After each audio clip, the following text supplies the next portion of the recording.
And we're back with another episode of the Lakers Fast Break podcast. It's Lakers pregame right here for you. And look who's back.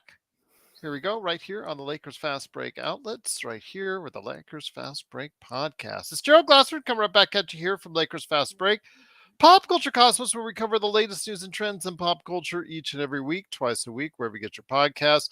Also, as well, you want to go ahead and make sure you check out the Inside Sports Fantasy Football. We cover the latest news and trends in football in the NFL. Did you do well in fantasy football?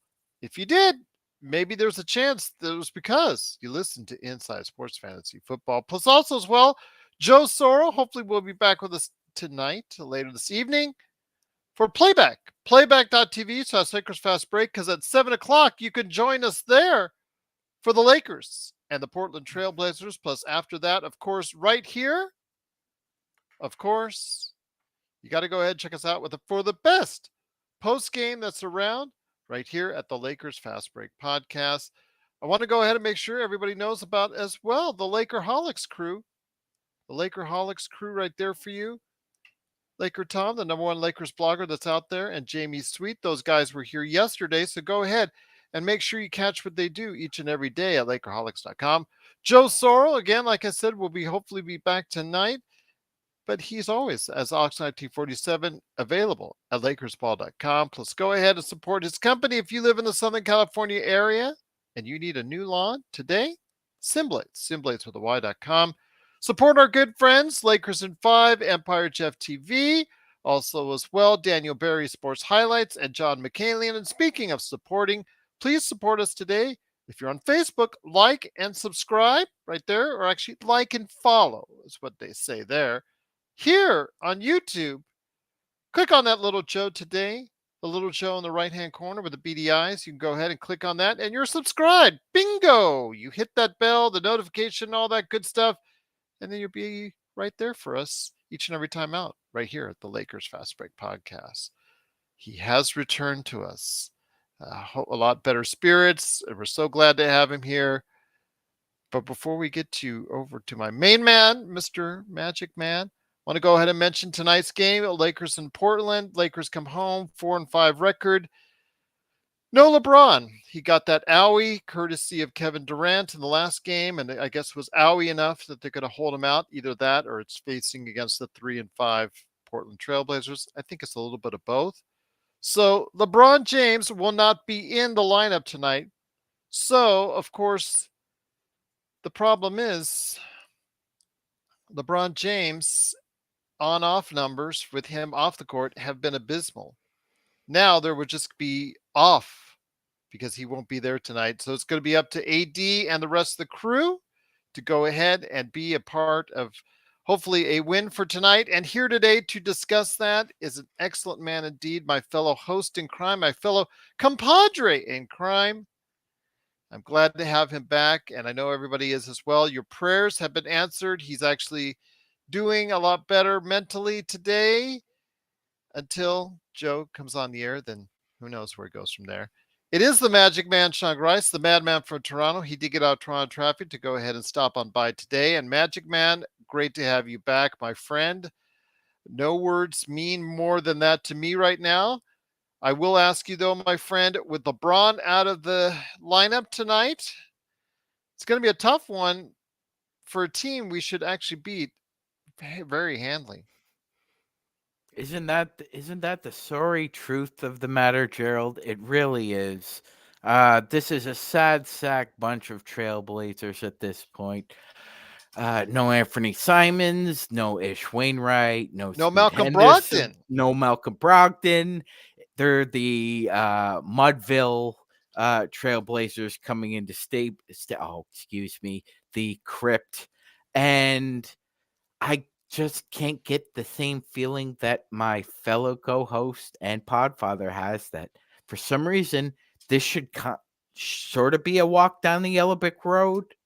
I mean, on paper, but it feels like it's going to be something out of what was that Prison Break, Gerald? That's ultimately what this feels like.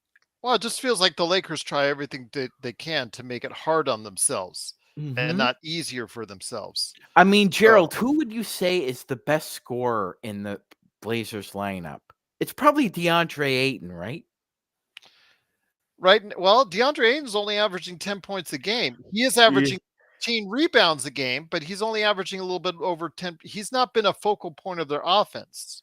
Well, he's gonna have to be tonight because I Yes. mean, I don't expect a whole lot of diddly squad out of Jeremy Grant, who, as Gerald has pointed out, is probably the worst contract in the NBA as of November 12th, 2023. With him, yeah, it's an overpriced contract. I said that before. I think it is the most overpriced contract right now on the market, but he is still can get you 20 when he's going to be getting a good percentage of the shots, but they also have a budding star on the horizon. Not yet, but he has often showed some signs. So Shaden Sharp, my friend, Shaden Sharp should not be underestimated. People are talking already in the chat about AD going for 40 and 18, 40 and this, 40 and that. We should not underestimate the fact that, if there's going to be a guy that's going to be getting a lot more shots or a lot more opportunities with Anthony Simons, Malcolm Brogdon, and also as well, just Scoot Henderson out of lineup. Shaden Sharp should take full advantage of it, and it'll be now up to him to go ahead, I'm sure, for Portland and try to score quite a bit. So I'm expecting a 30 spot from Shaden tonight, Magic Man. Okay, Gerald. From London, Ontario, Shaden Sharp. We're gonna see. We're gonna find out. I agree with everything you said about his game, Gerald. The assessment is correct. He's got a lot of promise. Just has to fine tune some things, but yes, I really do think he can be their budding star along with Scoot Henderson. So he probably will eat the most tonight, or at least get the chance to. It's going to be up for the perimeter defense here, and to be fair, now uh, like when please, when we're evaluating D'Angelo Russell and Austin Reeves tonight, everyone just remember that the Blazers are probably missing their three best perimeter players, so it's not a huge test, which is why the Podfather has said that, looking at it, the Lakers should win it in a walk, but it's probably not going to be a walk. It's going to be a rock fight for whatever reason. We drag ourselves into a rock fight instead of just stepping on the Adam's apple, Gerald. I agree indeed. But it is tonight. Going to be on playback.tv/Lakers Fast Break. But also here today, good man indeed. Again, as I said earlier, you got to go ahead and check him out today as part of his 5 things articles on Lakerholics.com. It is the maestro right there for you today. It is Jamie Sweet. Jamie, great to have you here, my friend. Looking forward to hopefully a good game for the Lakers tonight. But again, the concern is that the Lakers often play down to their competition, play behind from the get go. And with LeBron out of the game tonight, the only source of us as far as a plus minus is out of the game. What needs to change tonight for the Lakers to get it done? Gerald, there's no other way to say this except that this is a trap. It's a trap game tonight. You're gonna say that. It's a trap. Admiral Akbar is back. There's a reason I came on. It's because I have to tell everybody the trap games and the other trap games, and this is a trap game. When there's this many guys out, when you're missing your 39, coming up on 39-year-old best player on the team, which is astounding. It has all the ingredients for a recipe for a trap. It means AD's got to show up. It means Reeves and D'Lo have to make shots. It means Rui has to make it. Everybody who's kind of been able to coast a little bit, somebody's got to step up. Who's that going to be? I would love for it to be D'Lo or Reeves or Rui. It's going to be interesting to see who gets the nod. Have we gotten starting lineups yet, or what? There's a trap. It's official now. It's It got is the official Admiral. now. Yes. It's got the Admiral Akbar stamp of caution. Darren says he will grab his guitar and will I play saw. dueling. Do do do do do do do do do do do do Unfortunately, do. Darren, that's one of the 3 banjo songs I refuse to learn just out of spite for the rest of humanity. Uh, it's the number 1 requested song, and I'm like, no. Although Steve Martin has a great solo dueling banjo bit where he just plays half of the dueling banjo. Blue moon of Kentucky, so good. keep on shining. That's right. I was just listening to some RER Speedwagon today, so that's right in that wheelhouse. So, anyway, You know what? Honestly, Jamie, American bluegrass is one of the most beautiful forms of music known to man. I love it. I love it too. I'm working on being more of a picker and less of a strummer, but it's a lifelong goal. But I hate to think that we could lose tonight's game against such a terrible team. But like the fact of the matter is that young teams just run it at the Lakers. They just run it at the Lakers all game. And we don't have a great counter for that. Even our young athletic guys don't play particularly fast. It's gonna be a harder game, I think, than a lot of Laker fans would like to see, unfortunately. Well, I'll tell you what, though, it's going to be interesting to see what's going to go on for tonight's game. Once again, it is the Lakers playing tonight against the Portland Trailblazers. Please join us on playback.tv/Lakers Fast Break. Also, as well, for the post game, the best post game for the Lakers that's here, of course, Lakers Fast Break. Daniel Barry says Clippers 0-4. Obviously, well, you know what? I also sent Gerald a message. That psychologically should hone you in on just balling out the next 2 games, because the Grizzlies beat the Clippers. I was dreading them coming into Staples as a 1-win team, especially playing us when we're a little Gerald. And now that they beat the Clippers, psychologically, the Lakers should be just honed in. Like, honestly, Gerald, win tonight, and maybe LeBron only has to play 25 minutes on Tuesday, which is almost another game off, especially with the drought we've been in when he's been on the bench. It's go time. Now's the time to go on a heater. Everything's set up for him. Jamie's right, unfortunately. I gotta agree with my good friend and compadre. But I'm not willing to go trap. Because I don't see a trap. But Jamie's got the whole husk of a trap game right now. It looks like the husk of a trap game. It really does. Well, one of the things, what can the Lakers do to avoid that, Jamie, then, if that's the case? Gerald, we got to win the first quarter for the first time all year. Come on. It's set up at this point. You played 9 games so far. You've either been behind 8 times, and we were tied once with the Heat. Now, come on. This is the game. Jamie, I apologize for interrupting. Just thought I'd get that out there. No, absolutely. It's the absolutely right thing to say, though, Magic Man. It's the absolute. That's exactly what I was going to say. You got to come out of the gates looking like you don't want this. Don't make it a contest. Smack them in the face, punch them in the nuts, push them while they're down, and don't stop. Like, just keep pounding on them until the game is over. Win by 40 so that all the G Leaguers get to play.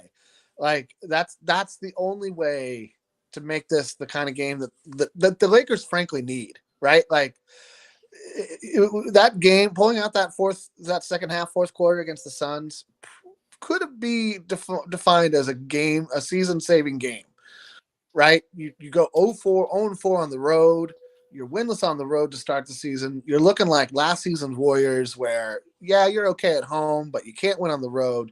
You can't start games well. You turn the ball over as a defining characteristic of your team. Turning the ball over is the defining characteristic of your team, which is not good. And then they pull that victory out, and you're like, okay, you did it. Okay, now don't have a letdown. Don't let down because LeBron's out. Don't let down. That's just an excuse. It's a bad excuse. There's younger guys who should be wanting to, like, climb that hill. climb the hill and get to that next level, man. This is your chance to shine. This is a ton of usage that's on the table for guys to soak up and showcase what they can do, specifically D'Angelo Russell. So I think that D'Lo needs to come out hot and aggressive, and I don't. That doesn't necessarily mean shooting it from three. He might need to make some plays. He might need to score inside. He might need to get to the line. But like, you can't start slow. You cannot start slow against Portland tonight, or it's going to be a dogfight all night long. They're going to be more aggressive than us. The refs aren't going to bail you out. Don't be expecting no 40, 50 foul trips to the foul line. It's just, just come out and take care of business. Be professional. Be a basketball team that looks like they want to win something this season. This is the kind of game that a basketball team that wants to be taken seriously as a contender should come out and just wallop the opponent, LeBron or no.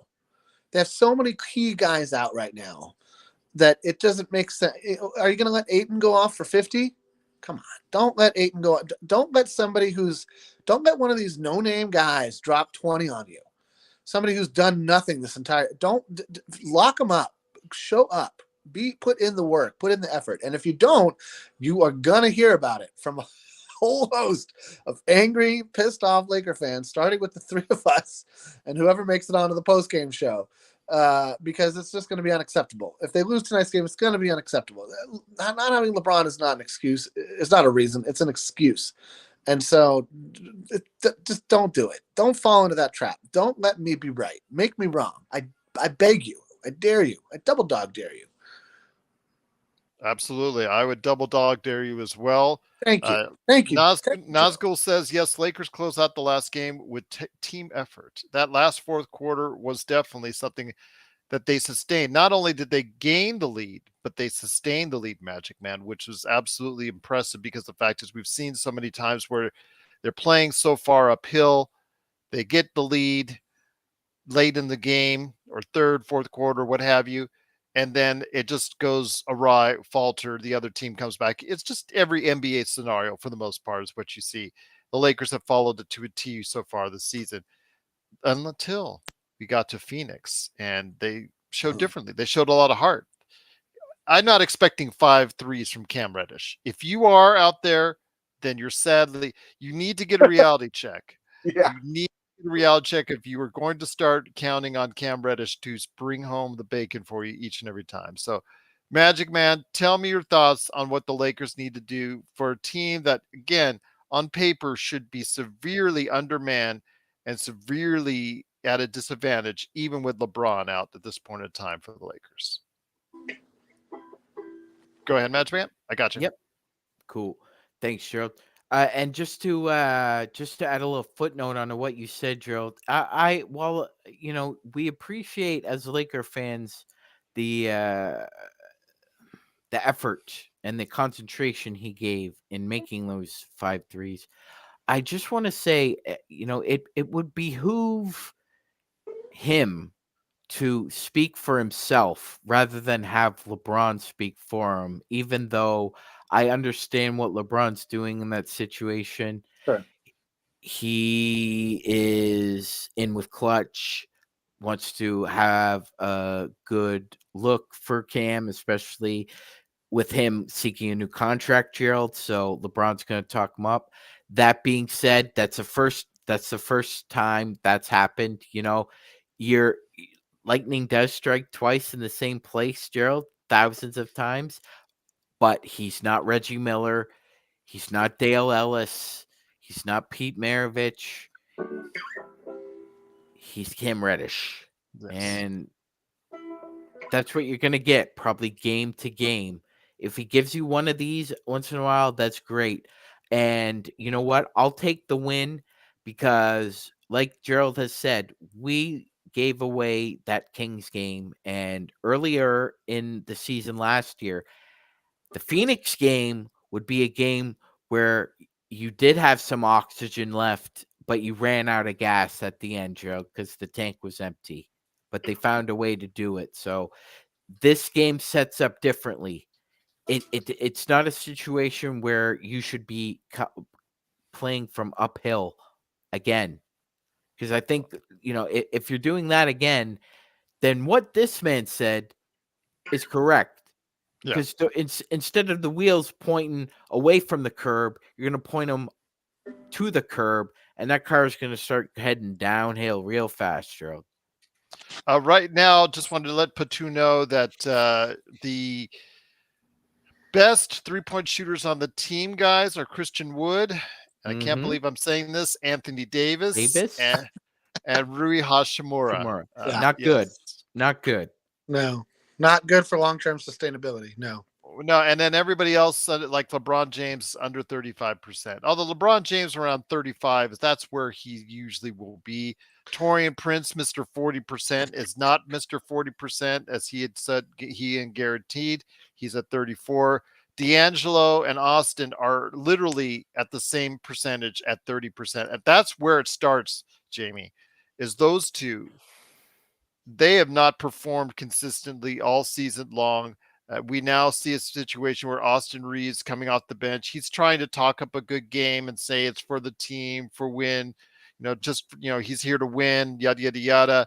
Then you hear Darvin Ham talking about Manu Ginobili this, Manu Ginobili that. And I'm just like saying to myself, okay, we need to just throw that out of the water. Just go ahead and just try to build this guy's confidence back up again. But still, him coming off the bench, igniting the second team, I think is a good thing for us right now. Your thoughts on what this backcourt, the now very much inconsistent backcourt, needs to do to kind of finally regain some focus and some stability for the Lakers? I'll play the G Leaguers on Portland. Like that. This isn't. We're approaching what's known as, this ain't rocket science territory, y'all. These guys just got to play up to their talent. Reeves is having like a Wiggins like struggle in his mind. It's all in his mind. We know, and he's fishing for fouls is the other thing. Like stop fishing for fouls. Just shoot your shot. Don't get cute. We don't need cute. We got. There's plenty of cute in the NBA, and the Lakers don't need. They're not a cute team. The Warriors are a cute team. They do all these cute little things with the ball, and it's super cute. Lakers are a tough team. They got to play tough. That's the identity the coach wanted them to have. That's what got them into the Western Conference Finals last season. They got to just pound the ball inside. They've got to attack the basket. So these fishing for foul shots, jumping to the left or the right, floating through the lane, hoping somebody bops you and you get a and one or something. Stop. Just knock it off. Shoot your shot. Play your game. Be tough. Attack the basket. Like that's what's going to get you guys going. And don't just settle for contested threes. Get your man on your hip, take him into the post, and make a play.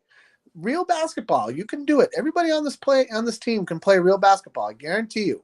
They played it their whole career up until they got to the NBA, when suddenly everybody was like, "Oh, we only play basketball one way now. Let's shoot a lot of threes, and we try to get to the rim for dunks. And everything else is terrible basketball, and it's BS." It's utter BS. Get him, play out of the post. Run a post play for Christian Wood or AD. I dare you to run a post play for Christian Wood or AD, and then do it again, because it's going to work. And it's going to be interesting to see. We don't know who's starting in place of LeBron, right? We're all assuming it's Wood or Hayes. We're assuming they're going big and not small, right? Like, yeah. Mm-hmm. So that's, what? Christie? None of these are great options, right? None of these wow us at this moment in time. So, somebody's going to have to step up off the bench to play up to Reeves' level, because somebody on the bench is going to get promoted to starter tonight. And so the Laker bench has been a problem, mainly because of injuries, but also because of inefficiency. And so this is what I mean. This is one of those games where I could very easily see the entire team come out and just kind of wonder why we're losing. Wonder why Portland's running it up our booties. Well, the thing is with Rui, he could very well start tonight, but then again, he thrives best off the bench, Duval I and feel like Allen. that would be messing with one of the few things that works on this team consistently. Rui off the bench and Reeves in one game so far off the bench were magnificent. And you hate to tinker with what sort of works already, right? maybe that works so well because when LeBron is on the floor with Rui and Reeves and another big and another guy who can shoot the ball, maybe that's what opens up the game for them a little bit. But I want to believe that Hachimura can be a solid ISO basketball player. Maybe not to the level of like a Paul George or a Kawhi Leonard or elite LeBron James, but a decent ISO basketball player where you give him the ball on the weak side, let him go to work on his man, clear out, get a guy in the dunker spot or at least in the offensive rebounding position, and let the dude go to work. He's got a great mid-range game. He's got great touch from 15, 20 feet out. Like, the Lakers might have to change up the way they play a little bit tonight in order to like get the most out of some of these guys, because part of what makes the Laker offense work is that LeBron James is a gravitational force that the league will likely not see for some time, in the fact that he commands attention from the half court line all the way to the basket in a way that few players do. Curry, sure. Harden a few years ago, definitely. Westbrook a few years ago, kind of not quite the same, but in that manner. And so D'Lo doesn't do that. He's not a point guard that breaks the defense down like that. Reeves isn't a guard that breaks the defense. Who's going to collapse the defense? It's got to be somebody like Hachimura, or it's got to be with pounding them on the inside and forcing them to collapse, because you're going to get a dunk. You're going to score easily. That's it. There's nobody who's going to break. We're not breaking guys off the dribble tonight and like scoring all these nifty screen and roll baskets. The team just doesn't have the personnel play that way. And so I just think that we need to be the toughest version of the Lakers we've seen this season tonight. We can't let them push us around. We can't just let them run us into the ground because they're young and they don't care, other than Ayton. And we can't let Ayton go off. If we can handle Ayton, and if we can like play a tough game and like frankly slow the game down, I think that we'll have the best shot we have to win. Now, Joe is in the chat saying that Rui has not thrived anywhere this year, and I kind of disagree, because he had a great game in Houston. In that dumpster fire, that was his first game back, and then you saw him play well, I thought, in spots in Phoenix as well, coming off the bench with Austin Reeves. I mean, I think it's a matter of it's like he and Reeves, I think, struggled with a lot early on, and maybe are still struggling with it now, of the weight of expectation.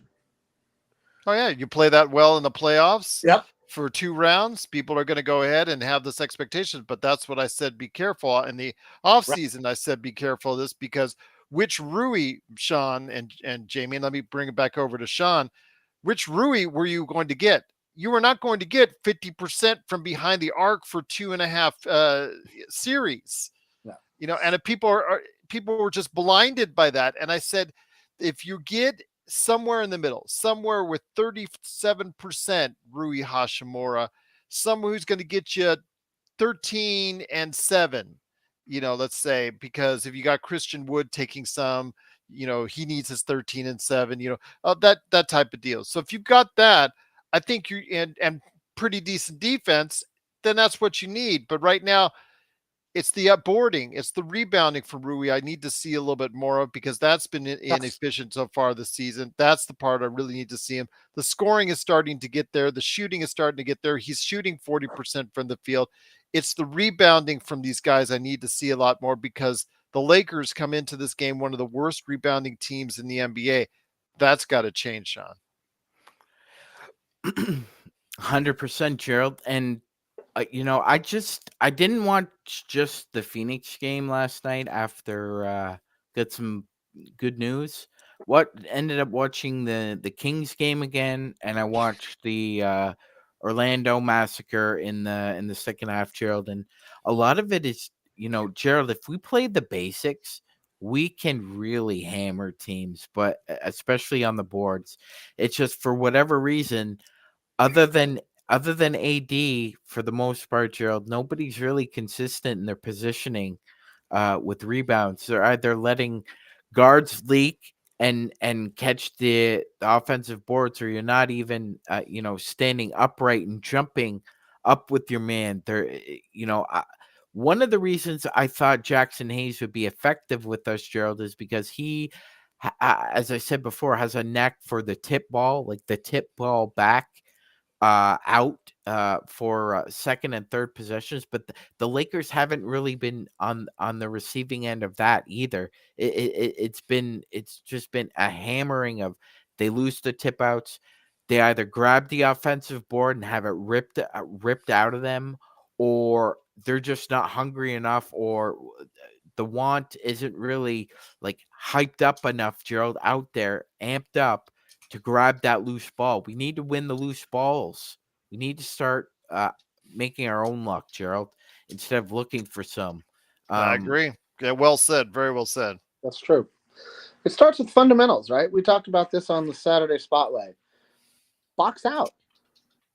Box your freaking man out, and maybe you don't get the rebound, but you keep them from getting a hand on it.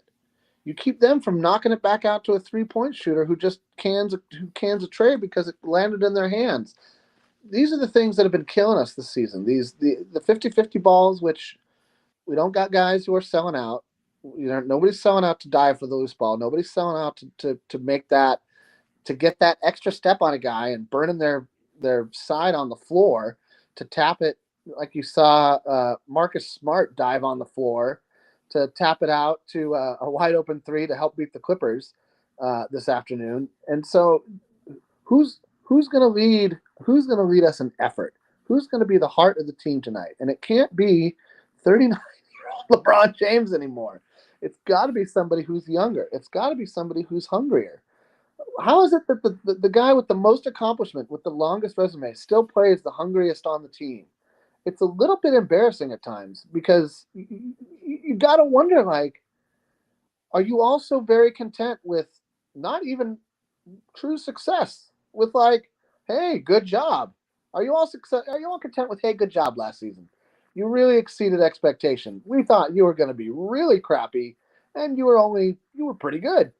So if that's, like, content worthy for your career or for an accomplishment, you're not going to last long in pro sport. You're just going to you're going to end up Chandler Parson.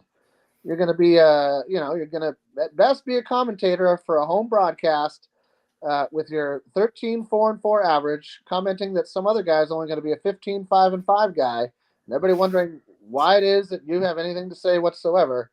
And how's the knee, bro? I don't know. I just this is the thing.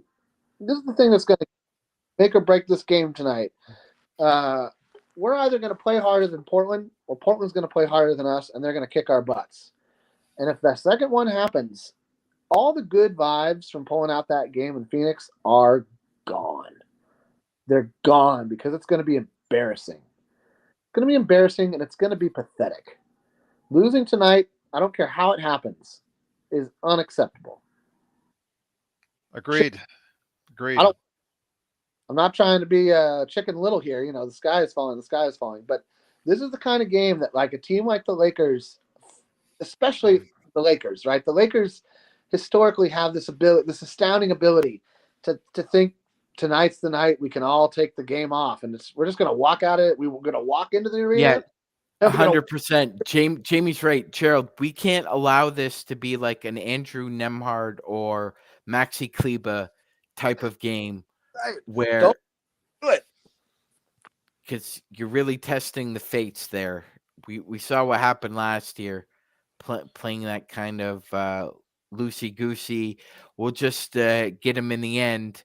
You gotta bring the hammer, Gerald, when you have it. There's an old saying, right, that the miners used to have. It's not the last strike that broke the rock. It's the 99 I took before that broke it. There's no excuse for tonight. Absolutely no excuse for, LeBron's out. So you still have a Hall of Famer that's suiting up tonight in Anthony Davis. Anthony Davis should dominate. The 40 and 18 I saw, that shouldn't be out of the realm. I mean, you saw Tyrese Maxey get 50 today. Yeah. So, don't tell me that he can't play at that level, especially with LeBron out of the game. And Gerald, I find it, I'm such a hoop head, and I find it just a blessing that on a day when Maxey gets a career high, Harden dumps a load all over the crypt. It was beautiful to watch as far as the ineptitude right now. All these future Hall of Famers all in one place, all at the same team. Everybody's all so happy. Oh, this is going to change the Clippers. Everything's going to be. I got a And look what nickname for him, happened. Look Gerald. what happened. I love I love the movie Life with Eddie Murphy and Martin Lawrence, and they're can't get right. No, they're Minus local near do wells. minus Sorry, 28. Joe. I'm going back and forth with the banjo. Joe's all upset about my cameraing. Yes. Of course he is. I don't have my key grip or my I forget what the other guy is. Well, your cinematographer. Your thimble? Yeah, I don't have my the day off. How about that? Is it a thimble, Jamie? No, it's a picture frame. Oh, okay. He watched too many Apple commercials where it's got the iPhone Pro. They talk about all the things that you can do with it. So he's trying to do that here today. But once again, it is the Lakers Fast Break pregame. Just wanted to make sure you guys know out there that we will be on playback.tv/Lakers Fast Break. Go ahead, jump on. It's absolutely free, and you can join us. Watch the game along with us. You can hear all of our commentary. It is explicit. It is uncut. It is absolutely as raw as you can get the Lakers Fast Break crew can be. And you can get it in all real time. You can hear Sean, Joe, myself. You can hear Laker Nick. You can hear sometimes Stone Hansen. Sometimes Henry from Courtside Lakers stops by. Jamie Sweet has stopped by. Laker Tom has stopped by. So go ahead and you stop by. Right. We have probably the most diverse array of opinions about the Lakers in the whole country, I think. It's the best thing going around. I mean, you could go for that bland Lakers Nation stuff if you want. Absolutely. Yeah, the it's BLT. Like watching cardboard. It's like watching paint dry. Look at Trevor. Yeah. If you want that, that's up to you. But again, the best place to go is the Lakers Fast Break. That's right, Truly appreciate it.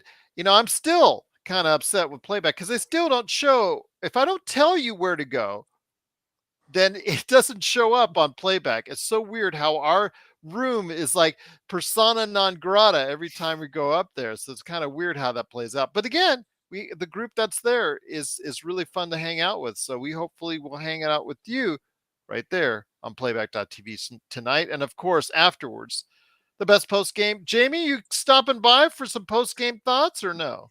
I'm gonna try tonight. I gotta put my kid to bed, so we'll see. I might not have even watched the game yet. So okay. It's hard to have post game thoughts without having seen what happened. I mean, sometimes I'm. Joe does it all the time.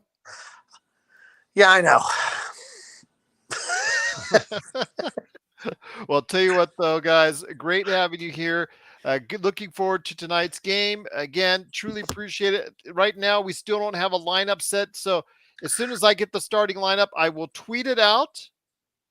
Right there. Okay, real quick though. Shout out to Joe Soros. Shout out to Joe Soros with the most astute observation about Ty Lue's coaching. If Ty Lue was so great, he would have told Uncle Fester to keep Harden away. And that is exactly right. The Clippers were better before they had James Harden.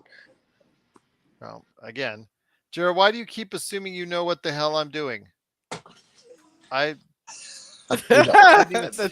That's a good question, actually. What did I assume he was doing? Yeah, that's also a better question. I just said Joe Soros there for our playback shows. Yeah. I mean, it's right there in the recordings. Yeah. That's a better question, Joe. You were topped up once again by Gerald.